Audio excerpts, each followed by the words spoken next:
I'm the answer to your every cry. Solution for the weary heart. I bring to you the news. Ngiyakubingelela mlaleli nalamhla egameni lenkosi yethu Jesu Kristu. Angikwamukeleke kulolu hlelo lwethu lokufunda incwadi yethu yemihla ngemihla lokuthiwa iRhapsody yamaqiniso lesibhalelwe ngumfundisi Chris Oyakhilome DSC. Lamhla-ke ngolwesibili tilishumi nesithupha kuyo inyanga yenhlaba ku-2026. Umfundisi lamhla uthi uthando lwakho alugxile kuye. Haleluya. Livesi-ke lekuvula-ke silithola encwadzini yokuqala yaJohane isahluko sesibili livesi lelishumi nesihlanu. Lithi ningalithanzi lelive netintfo letiseveni.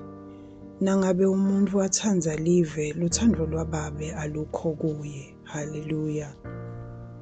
Uthi-ke umfundisi Moya ngempostoli Johane uniketa umlayeto locacile nalongete waphikiswa ludzinga kucondvwa ngesisindo sawo lesiphelele. Ningalitsanzi live. Lolu lubito loluconze ngqo ukuthi sehlukane nekutsanza nekutimanyanisa netintfo telive. Lelive lokukhulunywa ngako akusiwo nje umhlaba noma ebantfu labaphila kuwo, kodvwa ngemandla labusa kuwo, laphetfwe imizwa, anyakatiswa tinkhanuko, achutjwa kutati futhi aphikisana nentsandvo kanye nenjongo yaNkulunkulu.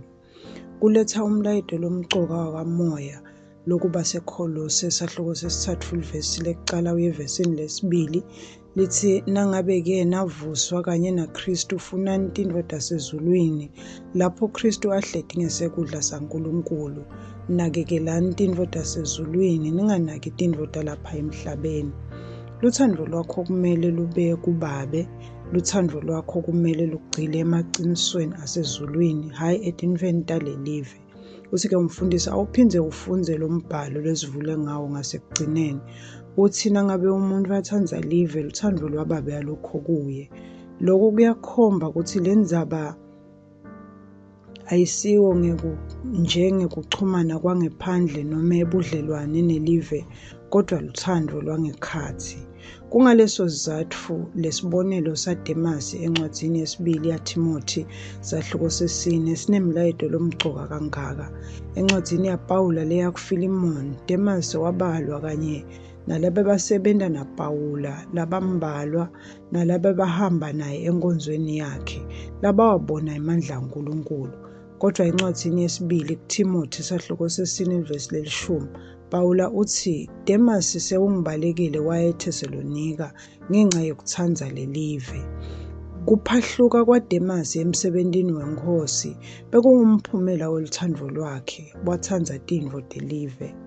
Uthi-ke umfundisi ngako-ke kutsandza live akusiyo kwekucala indlela yokutiphatsa, kodvwa kulangatelela, kuyadvonsa, kuyakhanga, kuphindze kuvete tindlela letinye. Futhi ngekuhamba kwesikhatsi kudala kukhwesha libitweni lwemuntfu kanye nasenjongweni yebuNkulunkulu. Kodvwa njengemKristu ubetselwe etintfweni telive, nelive libetselwe kuwe.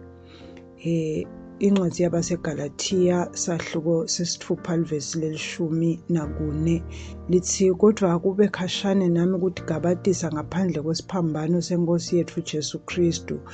Ngesiphambano sakhe live lifile kimi, nami ngifile kulo. Haleluya. Ngako-ke ungacabangi njengebantfu baseveni futhi ungaphili ngetimiso tabo.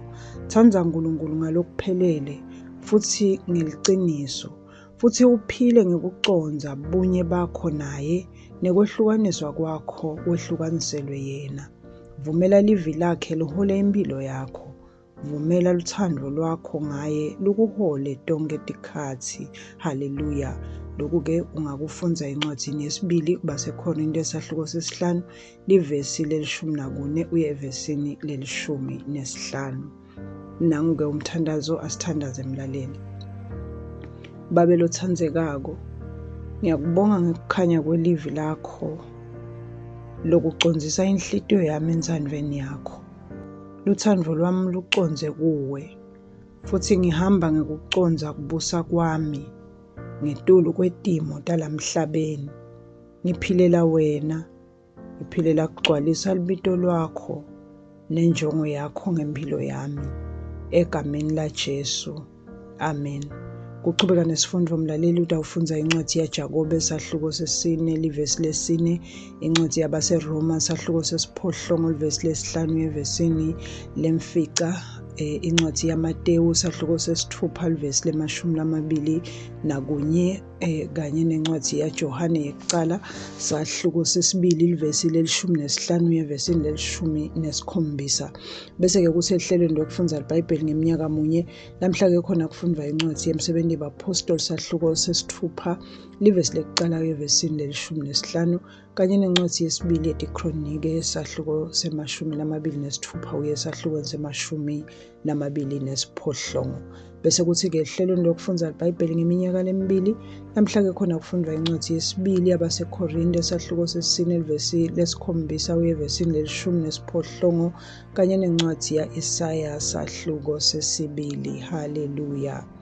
Angithathe lithuba mlaleli ngibonge ukuthi uhlale nami utinike isikhathi sisafundza livi leNkosi.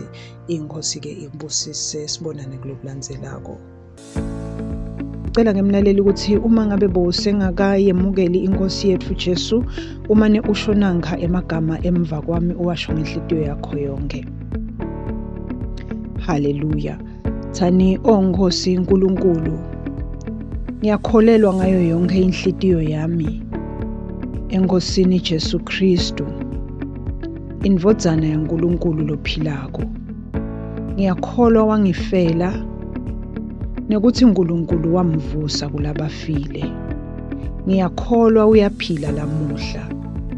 Ngiyavuma ngemlomo wami ukuthi Jesu Kristu uyinkosi yempilo yami kusukela lamuhla. Ngaye nangeligama lakhe nginekuphila lokuphakade, ngidelwe kabusha. Ngiyabonga Nkosi ngekusinzisa impilo yami. Nyalo sengingumntwana waNkulunkulu. Haleluya. Siyakubongela ke mlaleli, nyalo sewungumntwana waNkulunkulu. Haleluya. Inkosi ikubusise.